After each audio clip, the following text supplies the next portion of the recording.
Assalamualaikum warahmatullahi wabarakatuh. Waalaikumsalam warahmatullahi wabarakatuh. Baik, kita buka bersama pembelajaran kita dengan bersama-sama melafazkan basmalah. Bismillahirrahmanirrahim. Baik, yang hari ini tidak masuk siapa? Maudi, kenapa? Sakit? Nggak ada kabar. Ya, berarti Alfa ya, kalau tidak ada kabar. Sama? Zeza kenapa? Tadi Seza masuk, tapi dia izin pulang karena mau jadi. Oke. Berarti izin ya. Berarti Maudi dan Zeza yang tidak bisa hadir hari ini. Sebelum kita mulai masuk lebih dalam tentang materi kita hari ini, silahkan kalian berdiri sejenak. Semua berdiri, saling berhadapan. Masing-masing pasangannya. Sudah? Berarti yang di sini kalian bertiga. Ya. Kalian bertiga. Semua bisa menghitung? Bisa, ya.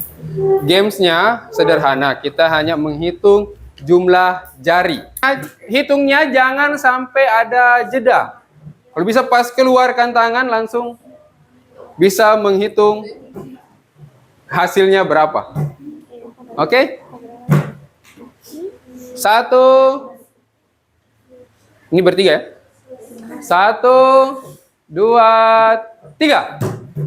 7. 7. Ini? Siapa yang duluan? Dua-dua? Barengan. 7. Siapa yang duluan? Enggak. Ini siapa yang duluan? Barengan. Baik, materi hari ini kita akan belajar tentang komputasional dalam kehidupan kita sehari-hari, ya. Komputasional itu ada yang tahu? Komputasi. Ada yang pernah dengar?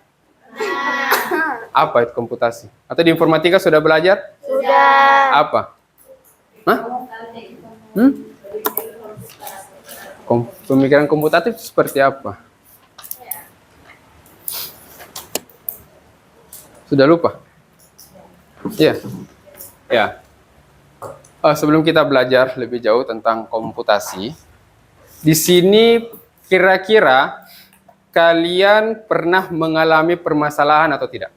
Pernah. Di kelompok sini, siapa yang pernah mengalami masalah yang sangat besar? Apa masalahnya? Masalahnya apa? Les. Ya. Hah? Rahasia? Mau angkat tangan.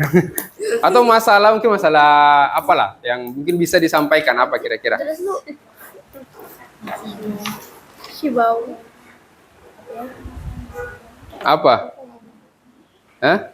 Masalah tai keras. Punya masalah? Enggak punya masalah. Manusia atau bukan? Ya? Masalah matematikanya? Hah? Apa? Tugasnya banyak? Tapi selesai? Sudah? Ya. Oke. Ini masalah matematika. Ada masalah? Alma surat hilang. Almut surat hilang? Terus sudah ada solusi? Udah. Belum. Belum ada solusinya? Belum ketemu? Atau ada yang temannya yang ngambil? Iya, kayaknya ada yang ngambil. Ada yang ngambil? Ya. Oke, yang ngambil almut surat temannya tolong dikembalikan. Di sini? Aman? Masalah nggak ada? Banyak? Ya? Nggak ada masalah? Hah? Oh. Berarti sudah dibayar. Oke. Masalah utang ya. Di sini berlima ini? 1, 2, 3, 4, 5. Ya? Kenapa masalah kerjasama? Iya, yang kerjasama. Susah dikejar kerjasama.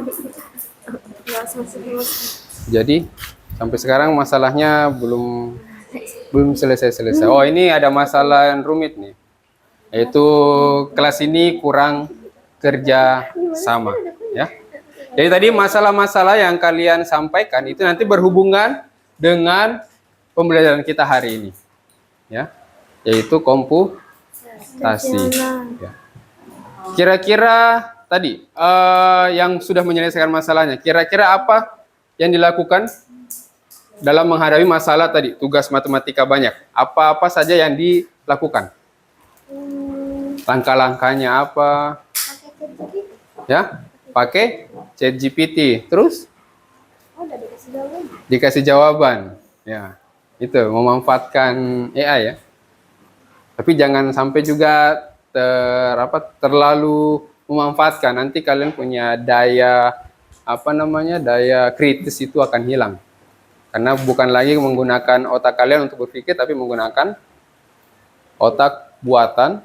Ya, sehingga kalian nalar berpikir kritisnya itu akan hilang, ya. Karena itu tadi menggunakan ChatGPT, kalau saya menggunakan ChatGPT, kemudian kalian yang nanti memperbaiki dan menambahkan. Karena kalau kita bergantung juga dengan itu tidak sepenuhnya benar ya. Itu tidak sepenuhnya benar, maka kita harus juga mengkoreksi kembali seperti itu. Ya tadi langkahnya tadi minta bantuan di ChatGPT, kemudian menjawab soal matematika tadi. Ya, terus ini tadi belum selesai masalahnya ya, masih lanjut sampai sekarang. Nah, ini nanti harus diselesaikan. Dan nanti kita akan belajar ya di pelajaran hari ini, yaitu komputasi dalam kehidupan sehari-hari. Ya, tentu kita sebagai manusia ya. Tentu setiap hari pasti ada masalah. Baik masalah kecil maupun masalah yang besar. Bahkan masalah yang besar, yang kecil sekalipun bisa menjadi besar kalau kita tidak bertindak dengan secara bijaksana. Ya. Maka masalah kecil itu juga akan menjadi masalah besar. Ketika masalah juga dibiarkan, lama-lama juga akan menjadi besar. Maka masalah itu harus kita selesaikan. Jadi masalah tidak ada yang tidak bisa selesai. Tinggal bagaimana caranya saja kita untuk menyelesaikan permasalahan tersebut. Kalau masalahnya besar, ya mungkin kita butuh bantuan orang lain. Ya, kalau masalahnya kecil kita bisa menyelesaikan sendiri, maka kita selesaikan sendiri. Kalau di usia-usia kalian kan permasalahannya ya masih kompleks, ya, masih sederhana ya. Tapi kalau kalian nanti beranjak dewasa, semakin masalah akan semakin berat. Apalagi kalau kalian sudah berkeluarga, ya, masalahnya semakin kompleks dan sebagainya.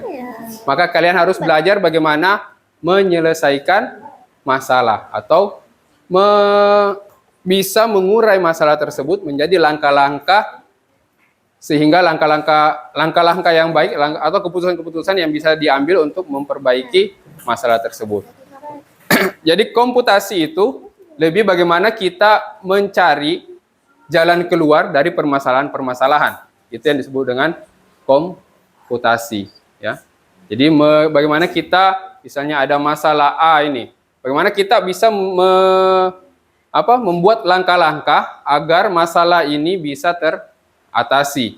Maka itulah yang disebut dengan komputasi. Komputasi kalau di bahasa komputer ya, berarti itu di bahasa komputer, berarti itu disebut dengan komputasi atau langkah-langkah untuk menyelesaikan suatu masalah. Kalau di dalam komputer, di dunia ilmu komputer, itu disebut dengan komputasi. Oke, dengaran? Hai teman GC, coba tebak apa artinya computational thinking atau berpikir komputasional? Adakah yang bermata jeli dan melihat kata komputasional di sini? Jadi mungkin ada hubungannya dengan komputer ya? Iya, betul sekali. Jempol buat kamu yang sudah menebak dengan benar.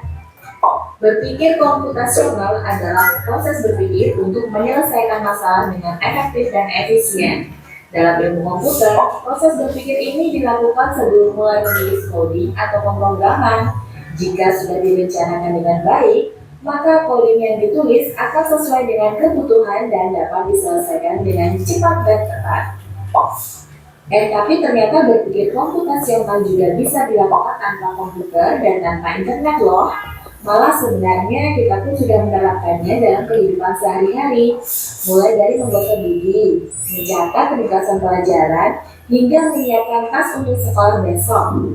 Wah, kalau kita sudah bisa menerapkannya setiap hari, berarti kita semua sudah mahir dong. Eits, belum tentu. Contoh-contoh tadi kan menerapkan berpikir komputasional pada masalah yang sederhana. Masih banyak nih masalah yang lebih kompleks, seperti misalnya mengatur keuangan bulanan, apa yang harus dilakukan kalau kamu tersesat di tempat baru, hingga memilih jurusan dan karir. Lalu yang lebih penting lagi, ketika kamu dewasa nanti, kamu akan menghadapi era industri 4 dan bahkan 5. Di sini kamu perlu kecakapan untuk memanfaatkan dunia digital, mulai dari mencari dan memilah informasi yang kamu perlukan, hingga menggunakan informasi itu untuk membuat keputusan penting dalam hidupmu. Menghadapi masalah kompleks kehidupan di masa sekarang dan masa depan ini mirip seperti merencanakan kodim yang sudah dibahas sebelumnya. Kuncinya adalah memahami masalah dengan tuntas dan mencari cara menyelesaikan yang efektif dan efisien. Nah, kalau begitu, bagaimana agar kita bisa berpikir komputasional? Sekarang kita bahas ya, 4 landasan dari berpikir komputasional. Yang pertama, dekomposisi. Dekomposisi artinya membagi masalah kompleks ke bagian yang lebih kecil agar mudah diselesaikan. Misalnya, kamu ditunjuk jadi ketua panitia lomba 17-an. Maka, untuk memudahkan pelaksanaan, kamu bisa menunjuk panitia bagian acara, konsumsi, publikasi, keamanan, dan lainnya. Yang kedua, pengenalan pola. Artinya mencari kesamaan dan pola di antara bagian-bagian masalah kompleks yang sudah dipecah. Misalnya, kamu hendak melipat dan menyimpan jemuran di rumah, maka kamu perlu bisa mengenali jemuran milik ayah, ibu, kamu, adik, dan milik bersama seperti spray, handuk, dan lainnya. Ini karena jemuran-jemuran itu perlu disimpan di tempat yang berbeda. Yang ketiga, abstraksi. Artinya fokus pada informasi yang penting saja, mengabaikan detail yang tidak diperlukan. Misalnya, kamu hendak menceritakan pengalamanmu berwisata ke luar kota. Tentunya kamu mengalami banyak hal dari mulai berangkat di bus, berfoto bersama, makan di restoran, menginap di hotel, hingga perjalanan pulang. Tapi nggak mungkin kan kamu ceritakan semua kejadian dengan detail pada teman-temanmu. Pasti mereka bosan kalau kelamaan. Jadi kamu harus menyaring beberapa kejadian yang menarik saja untuk diceritakan pada teman. Yang terakhir, algoritma. Artinya membuat langkah-langkah penyelesaian atau membuat aturan yang diikuti untuk menyelesaikan masalah. Misalnya kamu diberi daftar belanja di supermarket oleh ibu. Ada minyak goreng, telur, roti, sayur, dan kopi. Lalu kamu harus buru-buru karena ibu sudah mau memasak dengan minyak goreng itu. Nah, kalau seperti ini, satu cara yang efisien misalnya mulai dengan mengambil barang yang paling dekat dari pintu masuk, hingga terakhir yang paling dekat dengan kasir. Nah, itu dia 4 landasan berpikir komputasional yang perlu diterapkan untuk memecahkan masalah yang kompleks. Lalu berikutnya, apakah ada cara untuk mengasah kemampuan berpikir komputasional? Tentu ada. Selain bisa coba kamu terapkan ke masalah sehari-harimu, kamu bisa juga latihan soal untuk mengasahnya. Misalnya, gurumu akan memberikan soal-soal computational thinking di mata pelajaran matematika, bahasa Indonesia, dan IPAS dalam kurikulum mereka. Selain itu, kamu bisa ikut tantangan Bebas Indonesia juga. Yuk coba simak satu contoh soal computational thinking. Dalam bis studi wisata, ada 3 kelompok anak yang akan diantarkan ke 3 tujuan berbeda. Bis berhenti. Oke, ini ada contoh soal computational thinking. Coba kalian semua baca soalnya baik-baik. Kalau sudah, bilang sudah ya.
Sudah? Pertama di restoran, lalu hotel, dan terakhir di museum. Hanya ada satu tempat penyimpanan koper di samping bis, yang hanya bisa dibuka dari satu pintu. Sopir bis ingin mengatur koper-koper penumpang hingga mudah dikeluarkan. Bantu supir bis menentukan urutan memasukkan koper-koper itu ke dalam tempat penyimpanan. Pertanyaan, koper kelompok anak yang mana yang dimasukkan terakhir? A. Anak yang ingin pergi ke museum. B. Anak yang ingin pergi ke restoran. C. Anak yang ingin pergi ke hotel.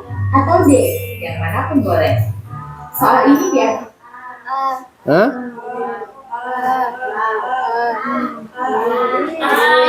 Yang pilih A angkat tangan.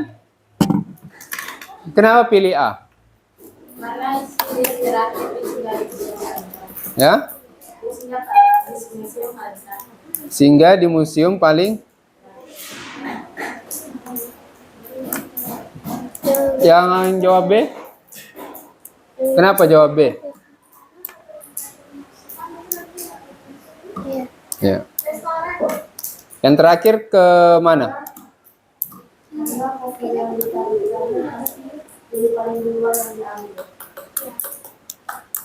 Seperti itu. Yang jawaban lain? Yang terakhir dimasukkan terakhir. Maksudnya Ya? kalau yang mau ke museum kan berarti kopernya saya. Jawabannya? Oke, kita coba cek dulu.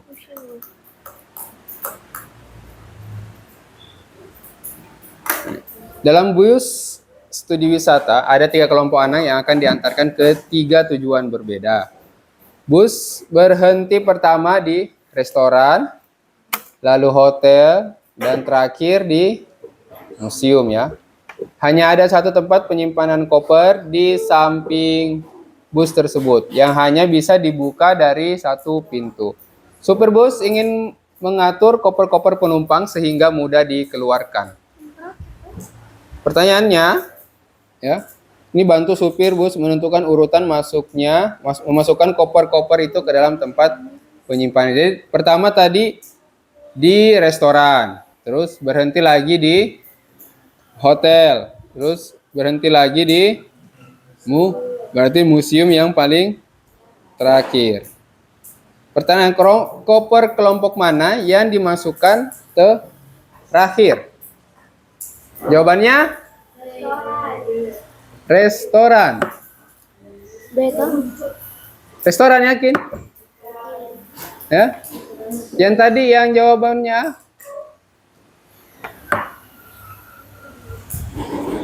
jawabannya tadi berubah jadi ke B. Hah? Jawabannya A. Ya, jawabannya adalah A. Karena yang terakhir dia kan turun di museum kan yang diturun terakhir, berarti kopernya juga harus paling terakhir. Karena kenapa kalau yang nanti kalau yang diantar museum, yang diantar ke museum kopernya yang paling kelompok mana, koper kelompok anak yang mana yang dimasukkan terakhir. Oh, terakhir berarti dia di atas ya. Berarti jawabannya adalah ya restoran, betul. Ya, karena dia dimasukkan terakhir. Berarti kemungkinan kopernya berada di bagian atas ya. Ya, jadi karena restoran kan duluan turun, berarti harus kopernya yang bagian atas, sehingga ketika penumpang yang turun di restoran dia langsung mengambil koper bagian atas tanpa harus mengambil. Nanti kalau dia di bagian bawah maka nanti akan sulit untuk diambil. Maka untuk memudahkan supir tersebut untuk mengatur, maka dia harus menyimpan koper yang turun di restoran itu bagian paling atas atau dimasukkan terakhir. Ya, ini adalah contoh soal komputasional yang bisa kalian temui dalam kehidupan kalian sehari-hari. Nanti per kelompok saja. 1, 2, 3, silakan berdua. Ini berempat. Oke. Bagaimana cara menyusun strategi perjalanan terpendek dari rumah kalian ke sekolah dengan menggunakan transportasi umum? Ya. Bagaimana cara menyusun strategi perjalanan terpendek dari rumah kalian ke sekolah dengan menggunakan transportasi umum? Bagaimana cara menyusun strategi perjalanan terpendek, ya, dari rumah kalian ke sekolah dengan menggunakan transportasi umum?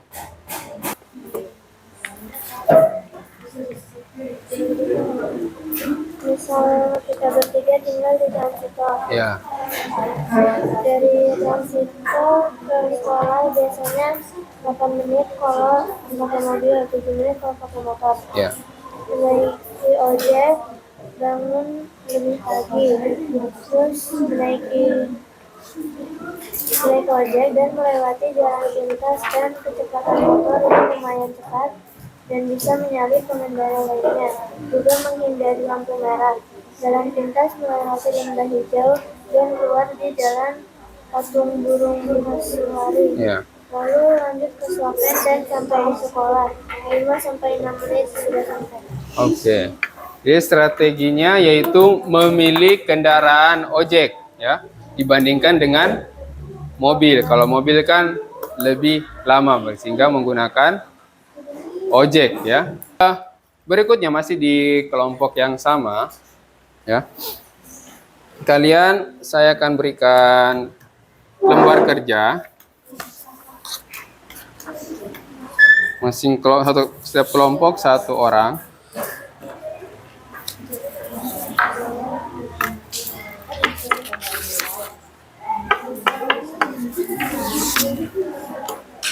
Yang berlima nanti tambah namanya di samping sini, ya. Oke, soalnya, ya.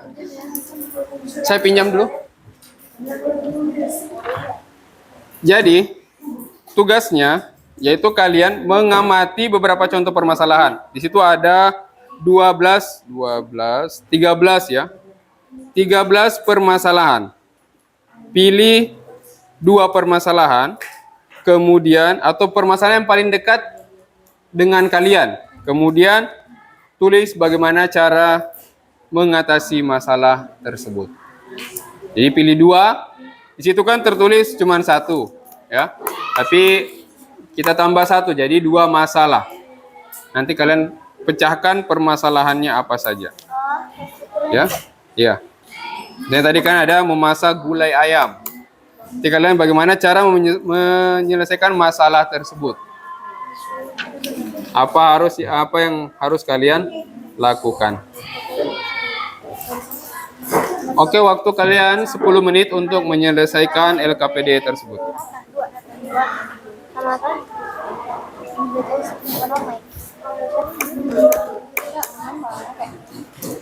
Menanyakan kapan lagi ya kalau kan lihat aja. Oh enggak ya, kita datanya apa nih? Ya. Masalahnya apa? Bukan selesai hanya doa aja ya, air panas duluan. Memasak air panas. Sering bikin kopi kan? Ya. Iya. Masalahnya minimal 2. 2. Di situ 1 tapi saya suruh 2. Terus kalian cari tahu. Ini mengerjakan proyek sekolah. Iya, disuruh semua. Terus bagaimana kalian mengatasi masalah itu? 2. Tuangkan resep kopi ke gelas. Warna hijau. Oke, silakan dikumpulkan. Hijau. So, tugasnya Berkedip. Karena masih saja kan. Bentar. Pak Guru, sudah? Oke, di sini ada yang mengambil permasalahan itu membuat kopi dan memasak nasi. Dibuat detail, masak air, siapkan gelas. Kemudian ada juga mengambil permasalahan itu membersihkan rumah. Ya. Ada juga yang melihat pola kemacetan di jalan raya, kemudian menggunakan Google Maps untuk navigasi. Ada yang mengerjakan proyek sekolah, membagi tugas sama rata. Terus membuat kopi. Ya. Ini sudah? Oke, dan ini terakhir ada membuat kopi, kebanyakan membuat kopi nih. Yang suka buat kopi di rumah. Kemudian ada memasak nasi dengan rice cooker. Ini kalian sudah, ini adalah salah satu teori komputasi yang sudah kalian lakukan ya. Jadi kalian ada permasalahan dalam kehidupan sehari-hari seperti yang kalian tulis ini merupakan contoh komputasi dalam kehidupan kalian sehari-hari. Ya. Oke, baik. Apa yang bisa kita simpulkan dari pelajaran ini? Ya.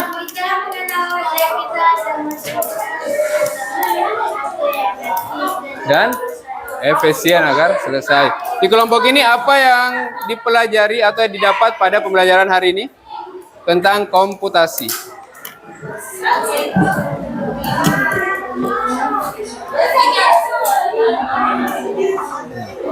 Ada 4 landasan tadi ya.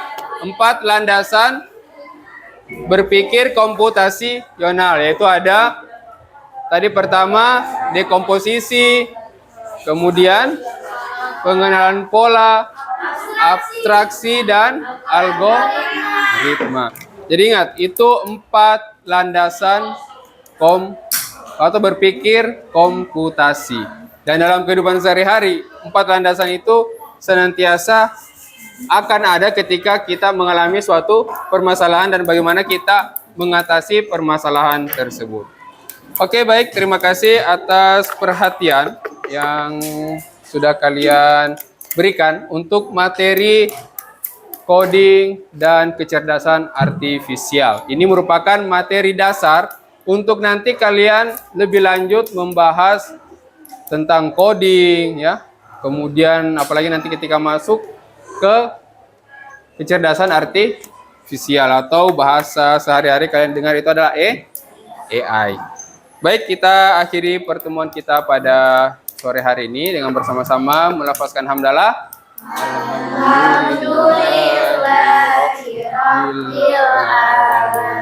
Oke, sekian. Assalamualaikum warahmatullahi wabarakatuh. Waalaikumsalam warahmatullahi wabarakatuh.